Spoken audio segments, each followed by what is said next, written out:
नमस्कार छात्रों, मैं आज आप सभी लोगों के लिए इंग्लिश पेडागोजी का क्वेश्चन लेकर आया हूँ। ठीक है। और ये क्वेश्चन आपके कई पेपर में पूछा जा सकता है। जैसे हमारा हो गया सीटेट में हो सकता है कि पूछा जाए। उसके बाद जो हमारा यूपी टेट होता है इसमें भी पूछा जा सकता है। ठीक है। और हमारा क्या हो गया सीटेट हो गया, तो इन एग्जामों ये पूछा जा सकता है। और ये जो हमारा क्वेश्चन पूरा बेस है ये अब यहाँ पर देखिए, जो क्वेश्चन नंबर 1 से 10 तक रहेगा वो हमारा बाईलैंग्वेजिज्म और मल्टी लैंग्वेज में क्वेश्चन रहेगा। अब यहाँ पर देखिए, सबसे पहला क्वेश्चन क्या है, who is known as monolingual person. किसको मोनोलिंगुअल पर्सन बोलेंगे। ठीक है। मोनोलिंगुअल मतलब जिसको केवल एक ही भाषा आता हो। ऑप्शन नंबर ए दिया गया है someone who know only one language. ठीक है। Option number B someone who know two language. ठीक है, कि कोई दो लैंग्वेज जानता है उसको क्या बोलेंगे, मोनोलिंगुअलिज्म। ऑप्शन नंबर बी ये कह रहा है। ऑप्शन नंबर थर्ड ये कह रहा है कि someone who know many language, कि कोई ऐसा व्यक्ति है जो कई सारे लैंग्वेज जानता है, क्या उनको हम मोनोलैंग्वेज बोलेंगे। या ऑप्शन नंबर डी दिया गया है समवन हु नो लैंग्वेज, मतलब कोई ऐसा है जो कोई भाषा ही नहीं जानता है। तो ये इस क्वेश्चन के लिए जो हमारा राइट आंसर हो जाएगा ऑप्शन नंबर ए यहाँ पर राइट आंसर हो जाएगा। ठीक है। मोनोलिंगुअल उस पर्सन को बोलेंगे जो केवल एक ही भाषा जानता हो, क्योंकि मोनो मतलब होता है कि सिंगल यानी कि एक। ठीक है। नेक्स्ट क्वेश्चन देखते हैं। क्वेश्चन नंबर यहाँ पर हमारे पास सेकंड रहेगा। क्वेश्चन क्या है, ध्यान से देखिएगा आप। अब यहाँ पर मैं हिंदी में इसको कर दिया हूँ, बल्कि जो आपका पेपर होता है मेनली वो पेपर आपका इंग्लिश में आता है। पर देख लीजिए, एकल भाषी व्यक्ति किसे कहते हैं। तो एकल भाषी जो केवल एक भाषा जानता है उसको क्या बोलते हैं, हम एकल भाषी बोलते हैं। ठीक है। अब यहाँ पर देखिए क्वेश्चन नंबर सेकंड क्या है,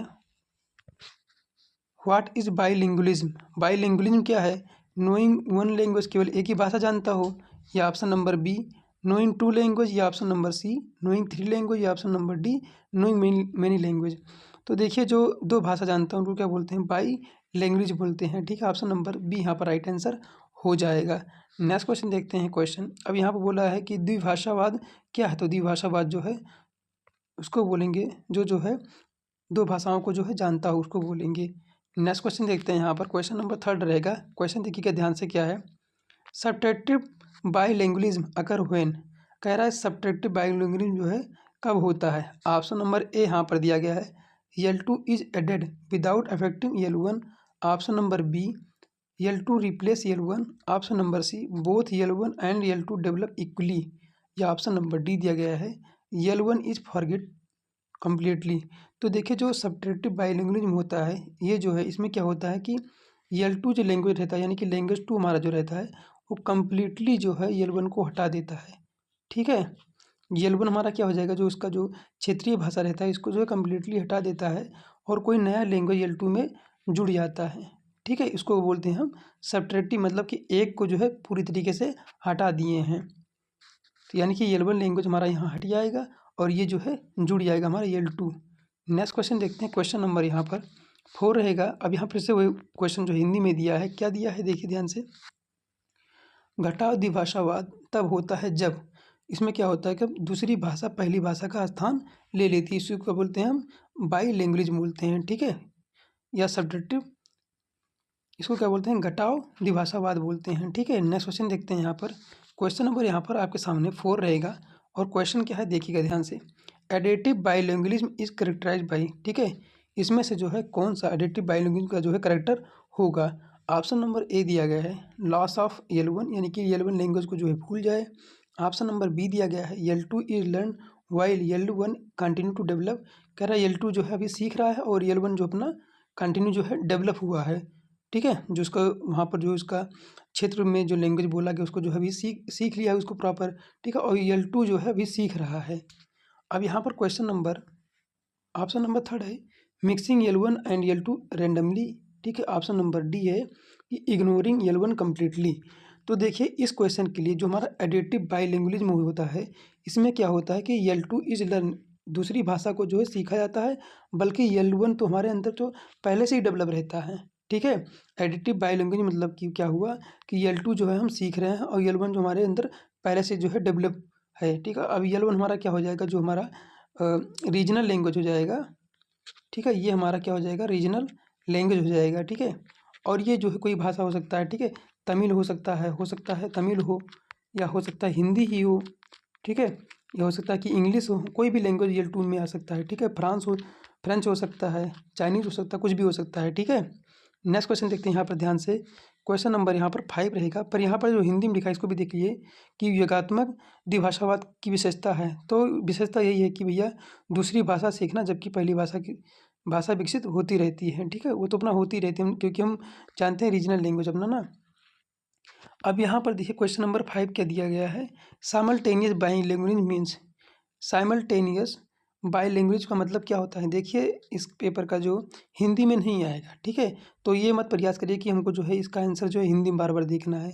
अब ये जो टर्म लिखा है यहाँ पर साइमल्टेनियस बाईलैंग्वेज, तो यही टर्म आपको यहाँ पर याद करना होगा। अब साइमल्टेनियस मतलब होता है कि साथ साथ, क्या होता है, साइमल्टेनियस मतलब होता है कि साथ साथ, ठीक है। तो यहाँ पर सबसे पहले हम ऑप्शन देखेंगे कि ऑप्शन कौन कौन सा लिखा है, क्या लिखा है, ठीक है। साइमल्टेनियस मतलब होता है साथ साथ। ऑप्शन नंबर ए देखिए क्या लिखा है, learning EL2 after mastering EL1। कह रहा है कि जो है EL2 जो है सीखना जब मास्टरिंग कर चुके हो, मतलब पूरी तरीका से जो है भाषा EL1 आ चुका हो, आपका जो भी भाषा हो, क्षेत्रीय भाषा हो सकता है, ठीक है, कुछ भी हो सकता है, वो अगर EL1 में जो मास्टर कर चुके हो उसके बाद जो है EL2 को जो है सीखना, क्या ये जो है साइमल्टेनियस बाईलिंगुअलिज्म है। या दूसरा ऑप्शन दिया गया है, learning two language at the same time from birth. कह रहा है कि दो लैंग्वेज को जो है, दो भाषा को जो है सीखना कहाँ, कब से, बर्थ से, जन्म से ही। ऑप्शन नंबर यहाँ पर सी देखिए, learning EL2 in school only. Option number D दिया गया है, learning EL2 through books only. कह रहा है कि मतलब स्कूल में सीखो EL2, और यहाँ पर दिया गया है कि बुक से सीखो। तो इस क्वेश्चन के लिए जो हमारा आंसर हो जाएगा ऑप्शन नंबर बी यहाँ पर राइट आंसर हो जाएगा, ठीक है। साइमल्टेनियस बाईलैंग्वेज मतलब ये होता है कि बचपन से ही जो है दो लैंग्वेज को, दो भाषा को जो सीखना, तो इसको क्या बोलते हैं, साइमल्टेनियसली बाईलैंग्वेज जो है बोलते हैं। ऑप्शन नंबर बी यहाँ पर राइट आंसर हो जाएगा। नेक्स्ट क्वेश्चन देखते हैं, क्वेश्चन नंबर हमारे पास यहाँ पर जो है 6 क्वेश्चन रहेगा। अब देखिए यहाँ पर जो है, अब यहाँ पर जो साइमल्टेनियस लिखा है बाईलैंग्वेज, उसको यहाँ पर लिख दिया है समकालिक लिखा है, ठीक है। अब द्विभाषावाद, अब इसको जो साइमल्टेनियस आपको समझना पड़ेगा वहाँ बार बार, ठीक है। यहाँ पर जो है हिंदी बार बार मत देखिए कि क्या होता है ये सब, ठीक है, ऊपर से आंसर देख लेना इसमें आंसर कौन सा हो जाएगा। अब देखिए यहाँ पर क्वेश्चन नंबर 6 दिया गया है, क्या है, बढ़िया क्वेश्चन है, स्विचिंग और कोडिंग का क्वेश्चन आता ही है। Which are the following is an example of code switching. Code switching का जो है इनमें से कौन सा एग्जाम्पल हमारा हो जाएगा। तो देखिए ध्यान से, ऑप्शन नंबर ए दिया गया है, using English word while speaking Hindi. ठीक, कह रहा है कि इंग्लिश वर्ड का जो है प्रयोग करना, ठीक है, जब जो है हिंदी का जो है बोलना, ठीक है, ये हो गया हमारा। तो ये साफ साफ बता रहा है, क्या बता रहा है हमारा, ये कोड जो है मिक्सिंग बता रहा है। क्या बता रहा है ये, कोड मिक्सिंग बता रहा है, ठीक है, कि जो है मतलब कोई लैंग्वेज इंग्लिश बोल रहे हैं, मतलब हिंदी लैंग्वेज जो है बोल रहे हैं, उसमें जो है हिंदी का प्रयोग कर रहे हैं, मतलब इंग्लिश का जो है प्रयोग कर रहे हैं, तो कोड मिक्सिंग हो जाए, दो लैंग्वेज को जो है मिक्स कर रहे हैं, हिंदी और इंग्लिश को।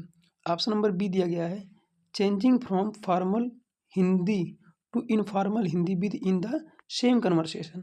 कह रहे हैं, जैसे मैं कह रहा हूँ कि आपसे जो है, जैसे दो फ्रेंड आपस में बात कर रहे हैं, जैसे जो फॉर्मल से इनफॉर्मल कह रहा है, ये सुनिए पहले ध्यान से।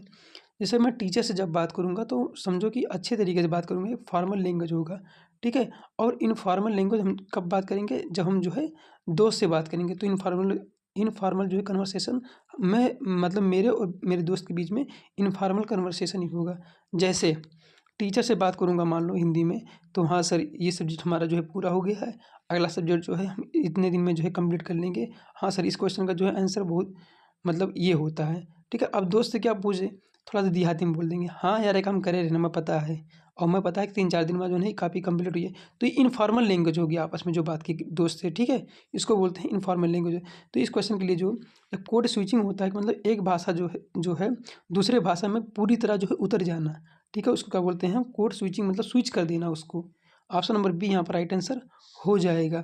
अब यहाँ पर देखिए, यहाँ पर से दिया गया है हिंदी में, ठीक है, कोड स्विचिंग क्या होता है, तो इसमें यहाँ पर बी ऑप्शन देखिए क्या लिखा है, एक ही बातचीत में औपचारिक हिंदी से अनौपचारिक हिंदी में बदलना, ये हमारा क्या हो जाता है, एक प्रकार से कोड स्विचिंग हो जाता है।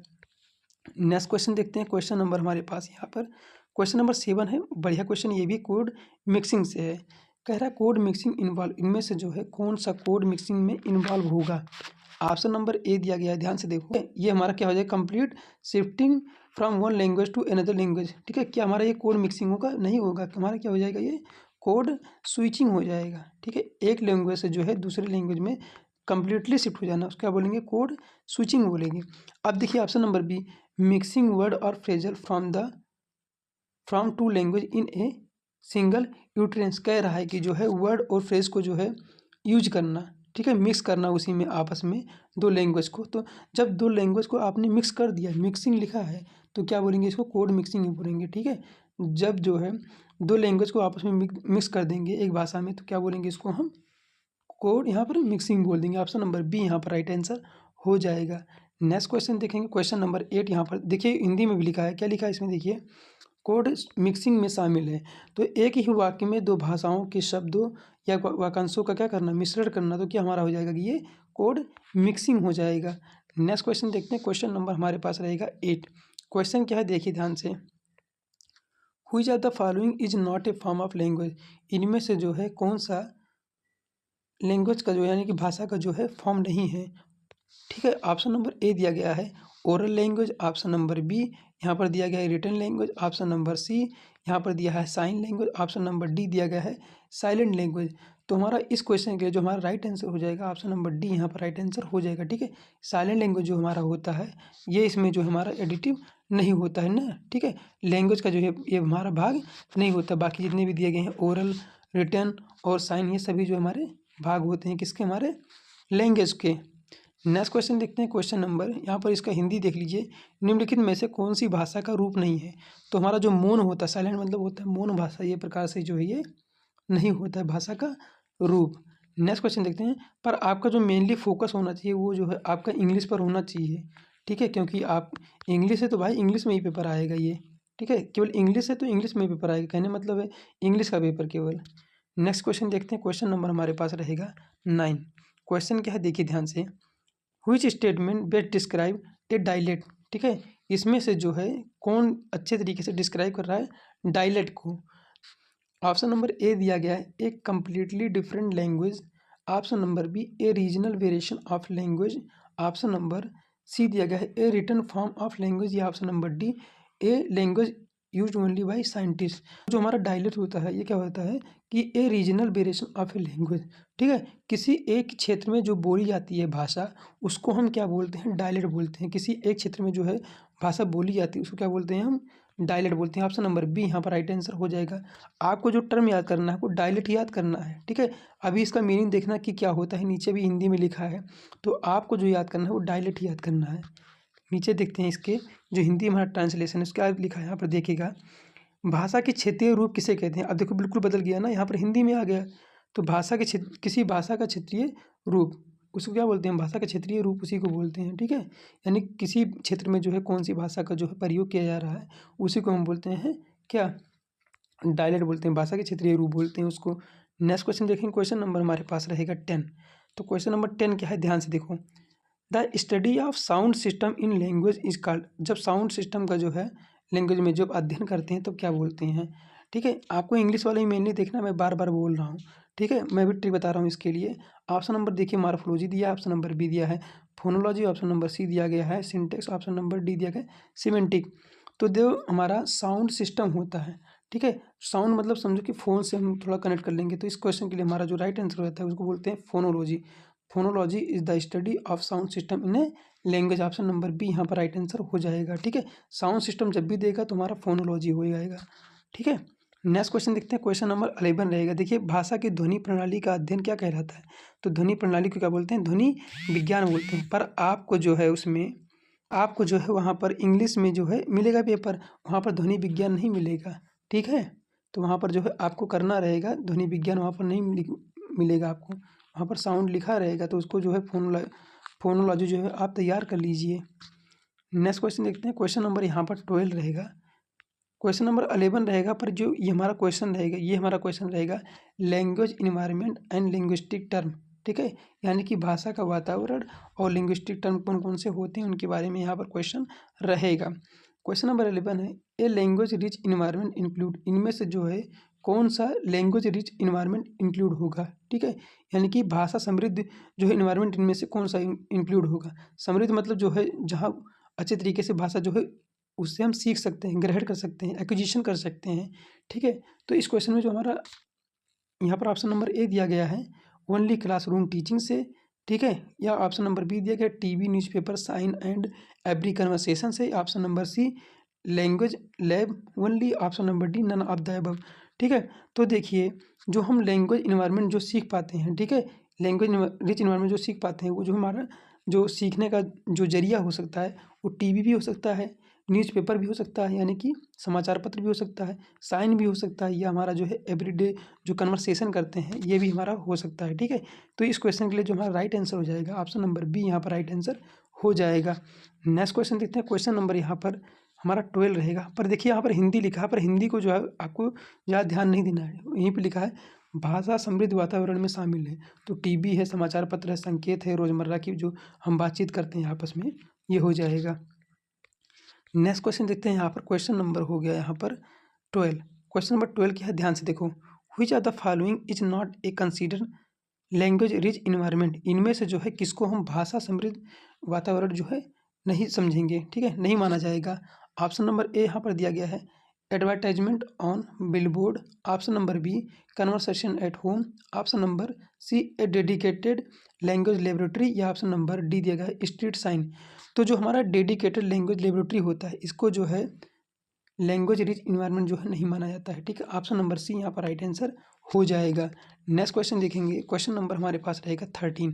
अब यहाँ पर देखिए उसका जो हिंदी में लिख दिया कि निम्नलिखित में से कौन सा भाषा समृद्ध वातावरण नहीं माना जाएगा, ठीक है। क्वेश्चन के लिए जो हमारा राइट आंसर हो जाएगा एक समर्पित भाषा प्रयोगशाला को जो है हम क्या भाषा समृद्ध वातावरण जो है नहीं मानेंगे।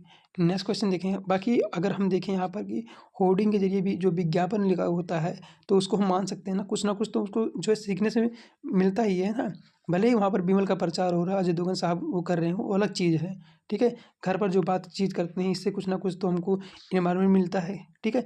जैसा इन्वायरमेंट रहेगा बच्चा वैसा ही भाषा वो सीख पाएगा, ठीक है। इन्वायरमेंट अगर गंदा मिला तो वैसा ही सीखेगा। अब कह रहा है कि साइन सड़क के संकेत, जो हमारा सड़क पर संकेत लिखा होता है, ठीक है, जेब्रा क्रॉसिंग इसको पार करना है, ठीक है, रेड लाइट लगी होती है, ठीक है, बगल बगल वो चमकती है, रात में होर्डिंग लगे होते हैं, तो ये सब जो है प्रकाश से हमको जो है कुछ ना कुछ जो है देते हैं ज्ञान। अब यहाँ पर क्वेश्चन नंबर 13 दिया गया है, बढ़िया क्वेश्चन है, ठीक है। The smallest unit of sound in a language is called. तो स्मॉलेस्ट जो यूनिट होता है साउंड का भाषा में उसको क्या बोलते हैं हम।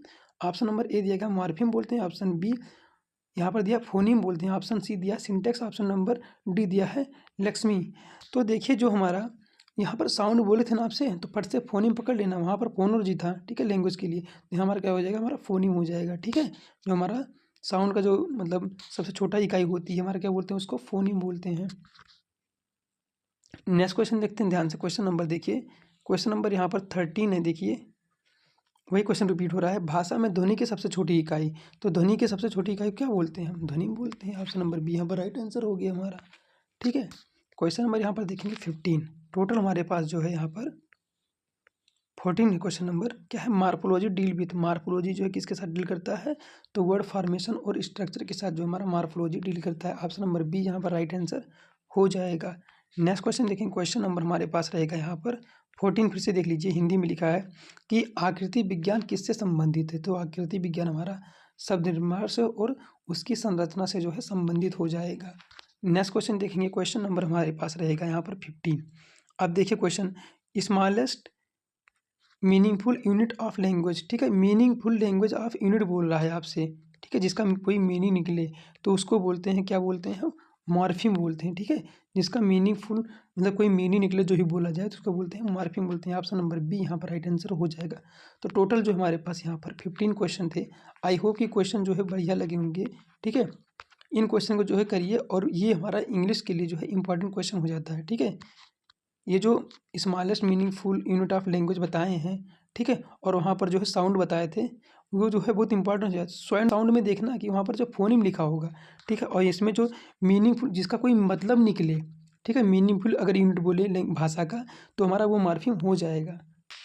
तो टोटल हमारे पास इतने क्वेश्चन थे। मिलते हैं किसी नेक्स्ट वीडियो में और नए क्वेश्चन के साथ। That's all.